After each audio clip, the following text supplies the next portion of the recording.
Hey there and welcome. Today we're going to be talking about the functional trainer kneeling single arm pronated lat pull down. It is an incredible exercise for your lats, especially if you have an imbalance in one lat than the other. You can easily just fix that with this. First thing you're going to want to do is set up your cable arm to all the way to the top. So you want to start from the highest position possible, and then your rotation arm, you want to keep that at a 1.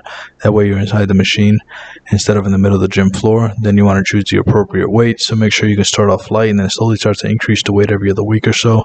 Once you do that, make sure you have a pad underneath your knees, keep your hips in, keep your chest up, and make sure that you're looking forward with your chin tucked. And then as you pull down, you just basically want to make sure that you keep your forearm at the same angle as the cable.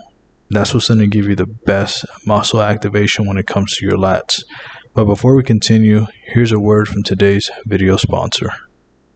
I'm today's video sponsor, and if you'd like help losing fat or gaining muscle, there are a few ways I can help you down below. Either set up a free consultation with us, purchase through one of our free affiliate links, or purchase one of our instant access affordable training programs. Can't wait to be of service to you. Now let's get back to the rest of the video.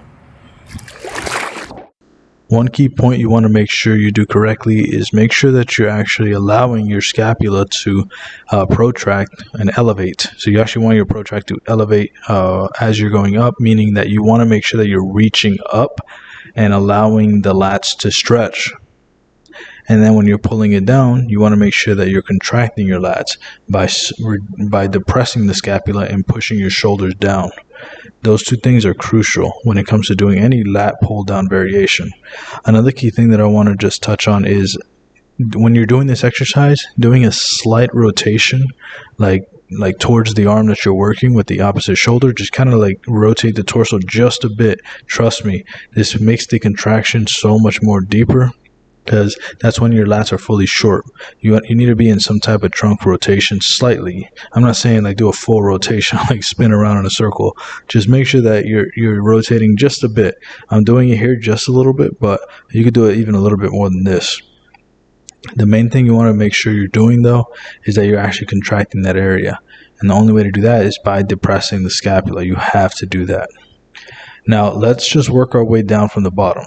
You want to make sure that your knees are around shoulder width apart. That way it's the most comfortable. Keep your glutes tight, but don't arch your back excessively. And then keep your core tight. Like I said, make sure your head is straight, your neck is straight, and that you're looking forward. And really do it in a slow and controlled fashion. You don't want to rush this type of training or any type of training, really. Just make sure that you do it in a slow and controlled fashion. So if you want, let's just say it's 2 seconds up and 2 seconds down, something like that. And make sure that you're in control of the weight the whole time. So here's some common mistakes. You don't want to be leaning into the pull down that way. It may seem like it's going to work the lats better, but it's really just working the obliques. As long as you can maintain proper form, you'll be good. Also, obviously, don't do half reps at the top or do half reps at the bottom. Do full repetitions all the way up, all the way down. Also, keep your chin tucked, like I said. That way you're looking forward and not up. If you do this, you're going to start getting pain in your neck, and obviously we want to avoid that at all costs. Another thing you want to avoid is keeping the scapula elevated. You don't want it to be elevated like this all the time. Depress the scapula and squeeze the lats. And then the last mistake that I want you guys to avoid is sitting back on your heels. So you don't want to do this. Keep your hips in the whole time and stay as upright as possible during the entire exercise.